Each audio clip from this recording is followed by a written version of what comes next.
Hello दोस्तों। तो फिर आज मैं एक आर्टिकल लेके आई हूँ जो कि करंट में बहुत ज़्यादा चल रहा है। कल भी आर्टिकल छपा था और आज भी आर्टिकल छपा, तो मुझे लगा कि इसको रिकवर करना चाहिए और आप लोगों तक पहुँचाना चाहिए। काफ़ी मतलब मैं लंबी लंबी लाइंस में नहीं, बल्कि बहुत ही शॉर्ट टर्म में आपको बताने की कोशिश करूँगी। तो मेरा मतलब मेनली इसका फोकस है आर्टिकल का उत्तर पूर्वी राज्यों पर, जो कि अगर इसका सेंटर में है झारखंड। देखो क्या है, झारखंड में क्या चल रहा है आजकल, मतलब काफ़ी उसमें इलेक्शन भी आने वाले हैं, तो राजनीतिक मुद्दा तो उठ ही जाता है। इसका मेन फोकस है जो मिशनरीज़ है ना, उनका मतलब उनके निशाने पर कौन है। उधर जनजाति लोग रहते हैं, आदिवासी लोग रहते हैं, तो उनका फोकस है आदिवासियों को, मतलब उनका धर्म परिवर्तन कराना। जैसे आर्टिकल बताया गया, जो कि आर्टिकल में बताया गया है कि इसमें 2-3 फैक्टर हैं। जैसे कि क्या है कि जो हमारा 1857 का जो क्रांति हुई थी, उससे पहले भी काफ़ी सारे मतलब जो आदिवासी लोग थे, उन्होंने अंग्रेज़ों से अपने अपनी मतलब अपनी लिपि, भाषा, धर्म को बचाने के लिए उनसे काफ़ी सारे संघर्ष किए। और आज क्या हो रहा है, जस्ट ऑपोजिट उसका हो रहा है, ठीक है। और इसके अलावा आर्टिकल में बताया गया है कि जो बांग्लादेश से इसके बंगाल के ज़रिए घुसपैठिए आ रहे हैं, मतलब रोहिंग्याज आ रहे हैं, और इनकी पॉपुलेशन झारखंड में इन राज्यों में बहुत ज़्यादा बढ़ रही है। जिससे हो सकता आने वाले टाइम में एक सेंसस में बताया गया है कि जो कि मतलब इंडिया में जो हिंदुओं की पॉपुलेशन है वो लगभग 65% है, और जो मुसलमान हैं उनकी पॉपुलेशन यही कोई 17% है। तो इसमें बताया गया है कि अगर आने वाले टाइम में ऐसे ही घुसपैठिए और रोहिंग्याज मुस्लिम आते रहेंगे, और इनका कुछ भी पता नहीं, क्योंकि आतंकवादी हैं या फिर रियली में ये शरणार्थी हैं, उन्हें कुछ पता नहीं होता। तो अगर ये ऐसे बढ़ते रहे, तो आने वाले टाइम में जो मोमडन की पॉपुलेशन है, मुसलमानों की पॉपुलेशन, वो 30% की 30% हो जाएगी, और हिंदू की जो पॉपुलेशन है वो घटकर कहीं ना कहीं 50% ही रह जाएगी, ऐसा आर्टिकल में बताया गया है। तो और फर्स्ट फैक्टर क्या है कि जैसे कि इन्होंने कुछ जो हमारे आदिवासी हैं, जो कि उन्होंने 1857 के बाद जो संग्राम मतलब स्वतंत्रता संग्राम हुआ था, उससे पहले और उसके बाद में जो भी उन्होंने जो ईसाई मिशनरीज थे उनके अगेंस्ट में जो भी मतलब अपने हितों की रक्षा के लिए जो भी दंगे वगैरह किए थे, उनके बारे में बताया गया है। इन्होंने बताया कि जैसे क्या होता था कि जहाँ उस झारखंड में जैसे कि बिरसा मुंडा हो गए, ठीक है, बिरसा मुंडा हो गए, और इन्होंने नाम बताया है जो कि आदिवासी थे, झारखंड के निवासी थे, और इनका जन्म झारखंड में ही हुआ था।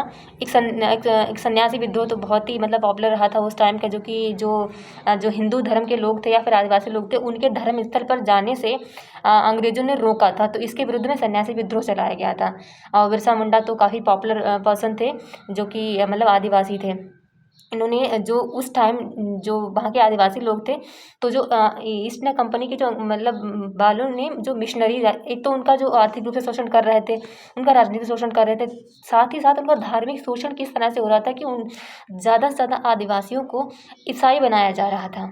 तो इसके अगेंस्ट में इन जैसे कि बिरसा मुंडा हो गया और संथाली विद्रोह हुआ था, इसके बाद में एक जबरा पहाड़िया, और इनको मतलब जबरा पहाड़िया के साथ ही साथ इनको दूसरा नाम इनका बोल जाता है बाला तिलक मांझी बोलते हैं। ये इन्होंने 1771 से 1784 तक जो है ना, मतलब काफ़ी जो है ना वो मतलब लड़े थे अंग्रेज़ों से। बताया जाता है कि जो ये मांझी थे, इनके तिलक मांझी थे, इनकी इतनी क्रूरतापूर्वक इनको फांसी दी गई थी कि इनको काफ़ी दूर तक घसीट के ले जाया गया था, और मतलब खून से पूरा लथपथ थे। फिर इनको पब्लिकली मतलब सार्वजनिक रूप से फांसी पर लटकाया गया था। अंग्रेज़ों की इतनी क्रूरतापूर्वक नीतियाँ थी कि सार्वजनिक रूप से लटकाने का मतलब था कि ताकि दूसरे लोग इनके अगेंस्ट वॉर ना करें।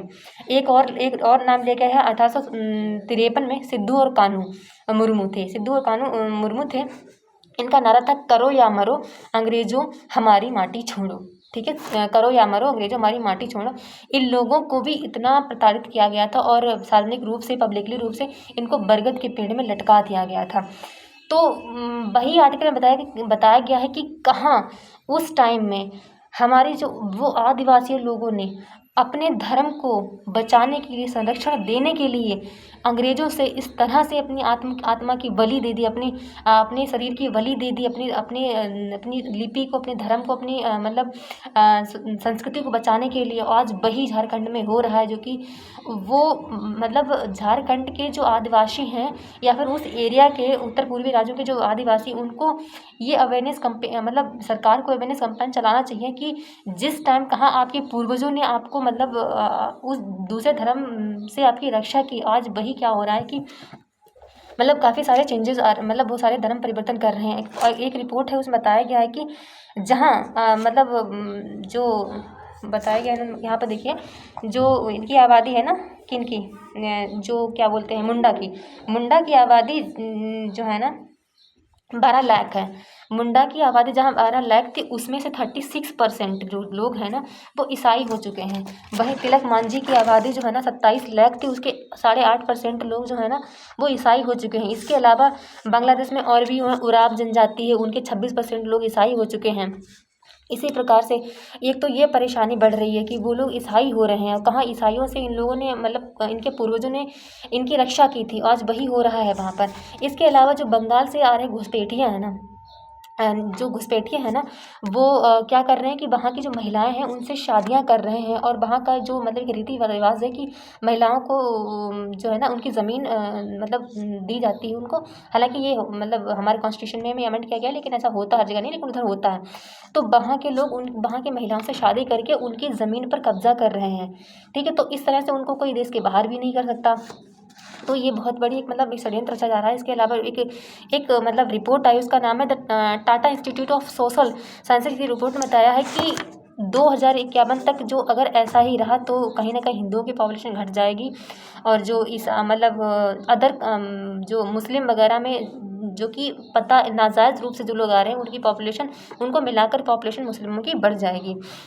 ठीक है, मतलब ये काफ़ी मुद्दा मतलब सोचने वाली बात है। और हालांकि ये भारत की इंटरनल सिक्योरिटी के ऊपर भी कहीं ना कहीं हावी ये लोग हो सकते हैं। तो जैसे कि इसमें अब क्या होता है कि जैसे कि वहाँ पर इलेक्शन होना है, तो जो वहाँ की सरकार है, झारखंड की सरकार है, और ये हमारी केंद्र सरकार है, इस आपस में मतभेद करते रहते हैं। वो एक दूसरे पर उंगली उठाते रहते हैं कि आप कुछ नहीं कर रहे हैं, और वो कहते हैं आप कुछ नहीं कर रहे हैं। हालांकि दोनों ही कुछ भी नहीं कर रहे हैं। जो केंद्र सरकार का हमेशा मतलब केंद्र सरकार का झारखंड पर उंगली उठाना रहता है कि आप जो है ना अपना वोट बैंक तैयार कर रहे हैं, और जो शरणार्थी आ रहे हैं या फिर घुसपैठिए आ रहे हैं उनको आप अपने राज्य में शरण दे रहे हैं, उनको मतलब उनकी आइडेंटिटी दे रहे हैं। वहीं झारखंड का केंद्र सरकार पर क्वेश्चन मतलब ऑब्जेक्शन रहता है कि आपके अंडर में तो सीमा सुरक्षा बल है, सीमाएं सुरक्षा के आपका सब्जेक्ट है, केंद्र सरकार का विषय होता है सीमा सुरक्षा करना, तो आप घुसपैठियों को क्यों नहीं रोक पा रहे हैं, क्योंकि हमारे अंदर तो ये विषय है नहीं, तो ये आपका कर्तव्य बनता है। हालांकि ये दोनों को ही सोचने वाला पॉइंट है कि अगर मतलब राजनीति से हटकर ये आर्टिकल में बताया गया कि राजनीति से हटकर दोनों ही केंद्र सरकार और राज्य सरकार को सोचना चाहिए कि इस मामले से कैसे निपटा जाए।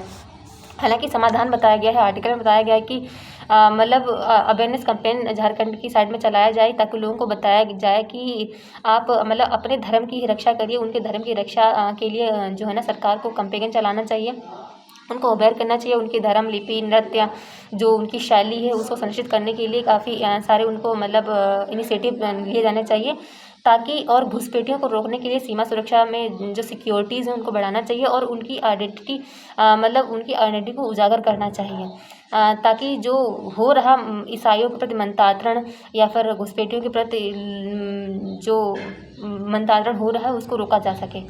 इस आर्टिकल में यही बताया गया है। काफ़ी अच्छा आर्टिकल था, तो मुझे लगा कवर करना चाहिए, तो मैंने कवर कर लिया है। Thank you.